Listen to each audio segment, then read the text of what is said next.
Welcome back. In Chapter 2, poor James is treated even worse. Let's take a look.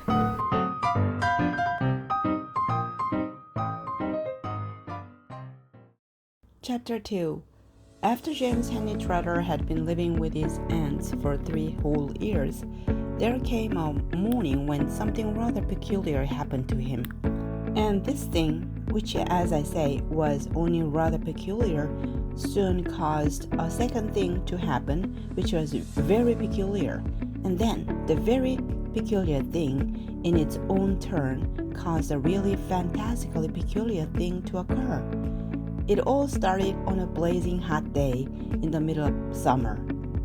Aunt Spongy, Aunt Spiker, and James were all out in the garden. James had been put to work as usual.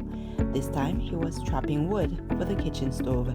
Aunt Spongy and Aunt Spiker were sitting comfortably in deck chairs nearby, sipping tall glasses of fizzy lemonade and watching him to see that he didn't stop work for one moment. Aunt Spongy was enormously fat and very short. She had small piggy eyes, a sunken mouth, and one of those white flabby faces that looked exactly as though it had been boiled. She was like a great white soggy overboiled cabbage. Aunt Spiker, on the other hand, was lean and tall and bony, and she wore steel-rimmed spectacles that fixed on to the end of her nose with a clip. She had a screeching voice and long, wet, narrow lips, and whenever she got angry or excited, little flecks of spit would come shooting out of her mouth as she talked. And there they sat, these 2 ghastly hags, sipping their drinks and every now and again screaming at James to chop faster and faster. They also talked about themselves, each one saying how beautiful she thought she was. Aunt Spongy had a long-handled mirror on her lap, and she kept picking it up and gazing at her own hideous face. "I look and smell," Aunt Spongy declared, "as lovely as a rose. Just feast your eyes upon my face, observe my shapely nose. Behold my heavenly silky locks, and if I take off both my socks, you'll see my dainty toes. But don't forget," Aunt Spiky cried, "how much your tummy shows." Aunt Spongy went red. Aunt Spiker said, "My sweet, you cannot win. Behold my gorgeous curvy shape, my teeth, my charming grin. Oh, beauteous me, how I adore my radiant look, and please ignore the pimple on my chin. My dear old trout," Aunt Spongy cried out, "you're only bones and skin. Such loveliness as I possess can only truly shine in Hollywood," Aunt Spongy declared. "Oh, wouldn't that be fine? I'd capture all the nation's hearts. They'd give me all the leading parts. The stars would all resign.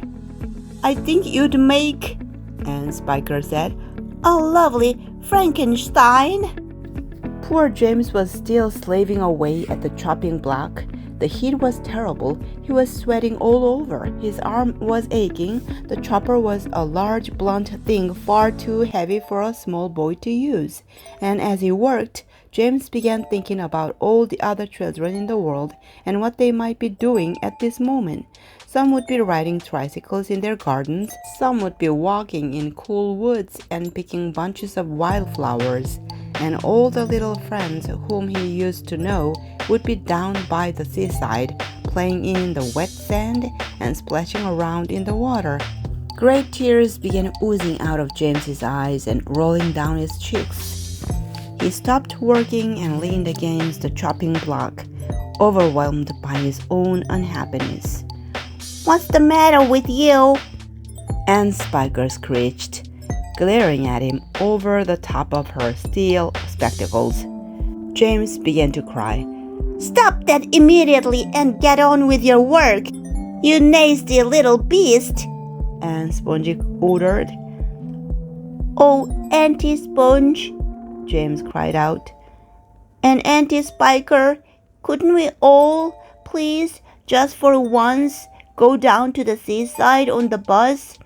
It isn't very far, and I feel so hot and awful and lonely. Why, you lazy good-for-nothing brute! Aunt Spiker shouted. Beat him! Cried Aunt Sponge. I certainly will, Aunt Spiker snapped. She glared at James, and James looked back at her with large, frightened eyes. I shall beat you later on in the day when I don't feel so hot, she said. And now, get out of my sight, you disgusting little worm, and give me some peace. James turned and ran. He ran off as fast as he could to the far end of the garden and hid himself behind a clump of dirty old laurel bushes that we mentioned earlier on. Then he covered his face with his hands and began to cry and cry.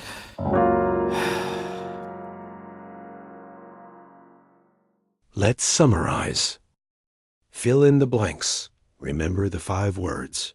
Ant, mean, chop wood, seaside, cry. James had to live with his aunts. Aunt Spiker was very mean to James. On a hot day, James had to chop wood in the sun. James wanted to go to the seaside and play. James was so sad that he began to cry. Poor James, alone and in tears. In the next chapter, something strange begins. See you in chapter 3. Great job, everyone! Thanks for watching. See you next time.